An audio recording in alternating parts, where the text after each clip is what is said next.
Olá, o Melhor e Mais Justo de hoje é especial. Na semana em que a TVT completa um ano, abrimos espaço para reflexão sobre o nosso programa de debates. Um lugar onde as grandes questões mundiais, nacionais e locais são discutidas por nossos convidados, que oferecem aos telespectadores e internautas olhares diversos sobre ideias e temas contemporâneos. Um lugar que se preocupa em dar voz aos protagonistas de ações transformadoras, em dar espaço ao cidadão comum. Um lugar que estimula o pensar e ajuda a despertar nas pessoas o desejo de participar ativamente das mudanças nos campos político, econômico e social e, portanto, das mudanças nas vidas das pessoas e dos coletivos. Nos anos 1980, uma das bandeiras dos movimentos social e sindical na luta pela redemocratização do Brasil era por um país melhor e mais justo, para cada um e para todos.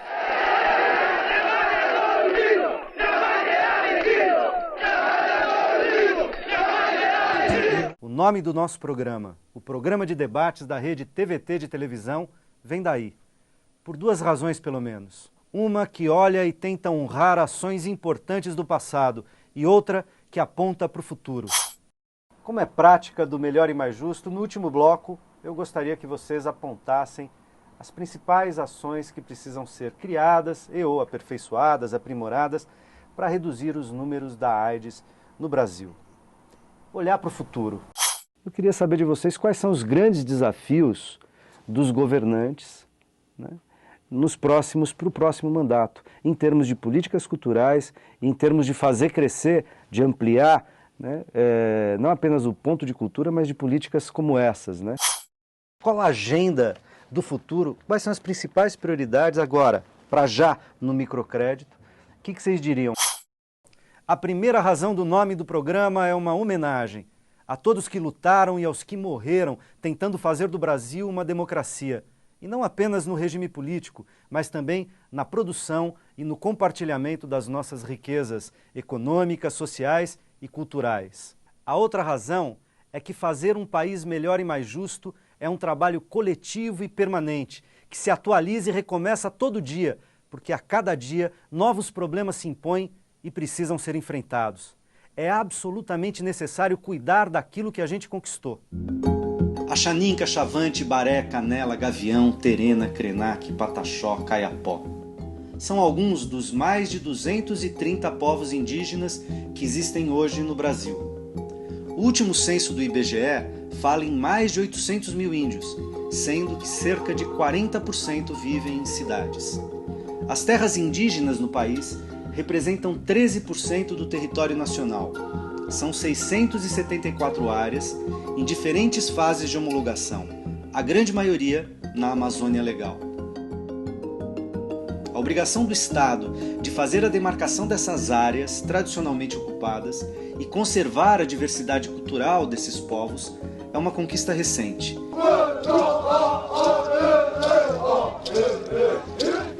E esse aqui, um símbolo da minha cultura, é um trabalho que é para falar da falta que a gente sente agora, depois de 500 anos, dentro das nossas matas, que não fomos nós que acabamos. Quem acabou? E muitas vezes a sociedade branca fala assim, como que a gente vai dar uma terra muito grande para eles acabarem com os animais? A gente não acaba com os animais. Do meu ponto de vista, uma das grandes questões que o SUS traz como novidade para a sociedade brasileira é ali no seu fazer do dia a dia, o cuidado das pessoas e da população, uma inversão da ideia na nossa sociedade de que a vida das pessoas não é igual. Então nós temos uma história no Brasil de que a vida de uns vale mais que a vida de outros. E o SUS ele vem remar contra essa história.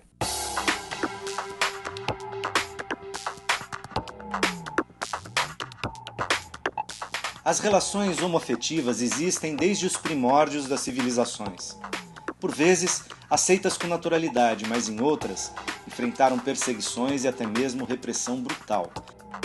No Brasil, país construído, em boa medida, sob valores conservadores e moralistas, as relações homossexuais sempre foram vistas de forma preconceituosa.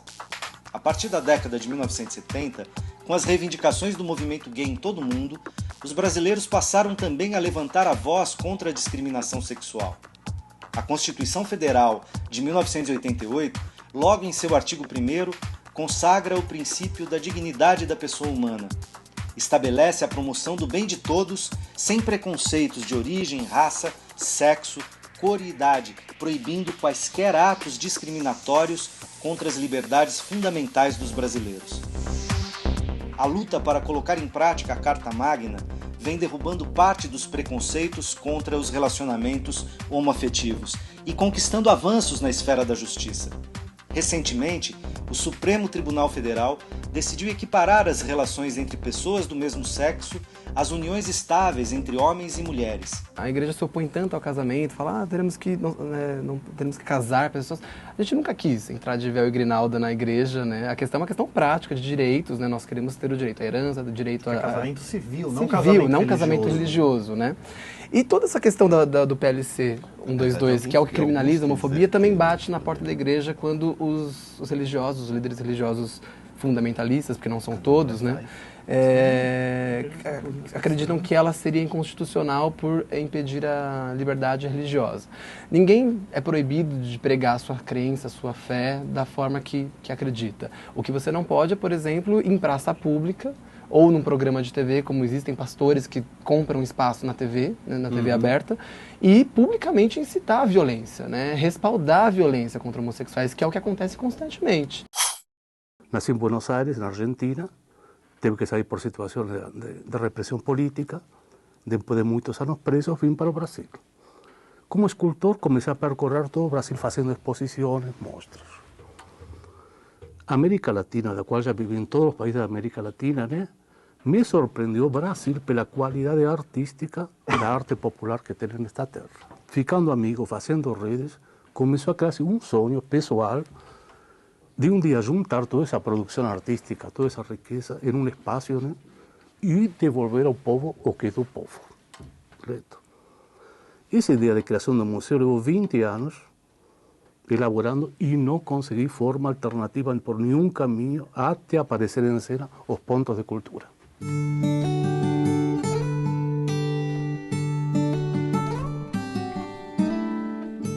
Maria, Ana, Carolina, Fátima, Cláudia, Helena, de novo Maria e tantas outras. Mulheres que estudam, trabalham, sustentam e maternam. Mulheres que tocam a vida, a casa, o comércio, a empresa e agora o país.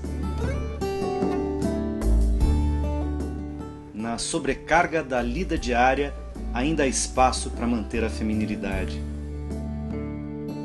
Mulheres que ganham cada vez mais espaço na sociedade, mas que ainda são vítimas da desigualdade no mercado de trabalho, da violência dentro e fora de casa e da escassez de iniciativas para fazer efetivos os direitos que já são seus. A gente tem uma constatação de que as mulheres assumiram várias funções, por exemplo, no trabalho, porque acaba contribuindo no processo econômico, contribui com a família, contribui com o mercado de trabalho, né, estudam, já tem abertura, né, para vários espaços, né, que antigamente nem podiam estudar em algumas áreas de exatas, né? O Senai mesmo não admitia mulheres até pouco tempo, 10, 15 anos aí, para alguns cursos não admitia mulheres. Então a sociedade já reconhece a mulher como uma pessoa importante no espaço da produção. No entanto, nas relações pessoais ainda permanece a ideia de que a mulher deve ser submissa. Como dizem, o preço da liberdade é a eterna vigilância, para não perder as coisas boas que a gente foi capaz de construir juntos. Sem ilusões de um mundo ideal, perfeito, sem problemas, isso não existe e nem é desejável, pois muitas vezes essa ilusão paralisa o movimento e a capacidade de fazer de forma melhor e mais justa aquilo que está ao alcance das nossas mãos. E os brasileiros têm feito muito, e sempre haverá muito por fazer. Rodas de capoeira, de samba, feijoada, umbanda, candomblé, folclore, literatura, história, transformações políticas e sociais. We support that fight wherever in the world it is taking place. No corpo geneticamente privilegiado, músculos e belas formas. No pé, a ginga. Na memória, o cheiro da terra e as dores da senzala. Na alma, a alegria de viver e força para seguir em frente. A etnia negra, que tanto contribuiu e contribui para o desenvolvimento social e econômico e para a singularidade do Brasil, ainda sofre com preconceitos e mazelas que lembram os tempos da escravidão. Apesar do racismo e dos racistas, nós estamos avançando. Então, eu inverteria a lógica, né? Eu diria que o racismo aqui no Brasil, ele existe, ele constrói um cenário negativo, mas ele está sendo atacado, né? Eu acho que esse programa é uma prova do ataque ao racismo, né? O Dia da Consciência Negra é uma prova do ataque ao racismo. A presença de negros em escalões que até então não tinha acesso é uma prova, né? E toda essa política de igualdade racial que, especialmente nesses últimos anos, vem sendo implantada no Brasil, mostra que o Brasil está no caminho certo. Acho que se nós não tivermos uma política de Estado, um sistema nacional de educação visto Nesses moldes, né? E a longo prazo, né? Eu acho que é melhor você ter a longo prazo uma perspectiva de que em 15 anos nós vamos ter escola integral para todos, professor meio período, mas isso ser cumprido, do que você ficar fazendo metas que não são cumpridas, né? Isso ser obrigatório, ser obrigatório independentemente do governante que sentar na cadeira e resolver fazer. Inclusive, né, Amanda, há toda uma discussão, que a gente estava falando no intervalo aqui, de falar, poxa, mas não é simples você pegar o orçamento da União, de qualquer estado, não precisa ser do brasileiro, e simplesmente dobrar uma alíquota de 5% do PIB, 4 e pouco por cento do PIB, para 10%, que é uma reivindicação, né, dos movimentos sociais ligados à educação, mais imediata. Agora, nós estamos discutindo, e tem um debate na porta aí, que é a história do pré-sal. Quer dizer, se avizinha para os próximos anos, 5, 10 anos, uma quantidade significativa de recursos sendo aportado no orçamento do Tesouro Brasileiro e portanto, o debate tem que ser realizado. Por isso que a nossa reivindicação é essa, de investimento imediato desses 10%, porque eu vejo também dessa forma, e é dessa forma que os movimentos sociais veem, né, a necessidade do investimento imediato. O que não exclui também uma reivindicação em relação ao pré-sal. O problema do pré-sal é que, assim, nós ainda estamos num patamar em que nem mesmo a tecnologia, né, necessária para a exploração do pré-sal, ela está ainda desenvolvida. Então, daqui que se desenvolva, que seja explorado e que a gente saiba realmente qual é o potencial dessa riqueza, né, isso demoraria demais e seriam ainda outras e outras gerações de analfabetos funcionais. Água dos mananciais, fonte de vida essencial à saúde e ao desenvolvimento humano. Abundante em alguns lugares do planeta, escassa em outros. O Brasil é privilegiado. Cerca de 12% de toda a água doce do mundo que circula na superfície está no nosso território. Mesmo assim, a distribuição é irregular e o descaso de autoridades e sociedade é gritante, principalmente nos grandes centros urbanos. Olha, não tem dúvida de que a questão ambiental é uma das várias questões que estão aí na interface dessa discussão do transporte. O nosso modelo rodoviário é um modelo que é baseado numa plataforma de diesel, né, tem um forte impacto poluidor, né, isso já vem sendo debatido, inclusive com algumas experiências piloto, como, por exemplo, o corredor eletrificado do ABD, da região do Grande ABC, buscando alternativas de transporte menos poluente, ainda que sobre rodas, né? Há também o grande esforço no Brasil de implantação do biodiesel para tentar mudar a matriz energética e, com isso, conseguir um pouco menos de poluição, Mas a grande solução é, de fato, no nível metropolitano, trabalharmos com transporte de massa em sistemas fechados como o metrô.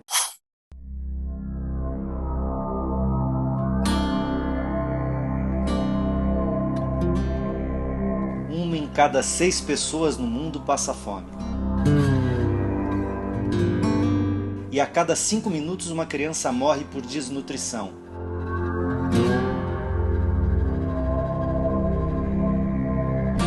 Os dados são da FAO, a Organização das Nações Unidas para a Agricultura e Alimentação. No Brasil, apesar dos esforços do programa Fome Zero e de projetos de organizações não governamentais, ainda temos 11 milhões de pessoas sem acesso aos alimentos que são fartamente produzidos no país. Erradicar a fome, no entanto, exige mais do que oferecer comida. É preciso dar acesso à terra e à água, incentivar a agricultura familiar, dar oportunidades aos pequenos produtores agrícolas, evitar o desperdício de alimentos desde a produção até o consumo final e garantir a diversidade de alimentos de boa qualidade no prato nosso de cada dia. André, cidadania, fazer cidadania também fazer política, coordenação da cidadania, qual é a dimensão política da fome no Brasil? Olá. A dimensão da política da fome está relacionada às nossas escolhas. A fome está dentro de um processo de exclusão e de exploração que produz centros de concentração de renda e que com isso produz a fome. Então é importante vermos a fome não como um divino castigo ou como algum mal que fomos acometidos, mas reflexo desse processo de exclusão que historicamente vivemos. Ou seja, não é uma fatalidade. É uma construção social. A sociedade constrói uma sociedade de famintos, né? De excluídos. Ao excluir, ao não dar oportunidades iguais, enfim. Exatamente. E nós somos responsáveis. Inclusive, o chamamento do Betinho, a grande visibilidade da questão da fome, quando o IPEA mostrou, em 93, o Instituto de Pesquisas Econômicas Aplicadas, que tínhamos 32 milhões de brasileiros em situação de miséria, foi um grande debate ético colocado à sociedade a refletirmos os nossos compromissos e a nossa responsabilidade neste grande flagelo nacional. Mas, atualmente, nos últimos 20 anos, nós temos construído uma resposta social, popular a esta demanda, quando nós colocamos a questão da alimentação como um direito. E esse foi a grande passagem. A alimentação não é só um benefício ou um serviço, um jeitinho que se dá, mas garantir a alimentação como um direito humano fundamental. Eu vou agora para um rápido intervalo e daqui a pouco a gente volta com o Melhor e Mais Justo especial.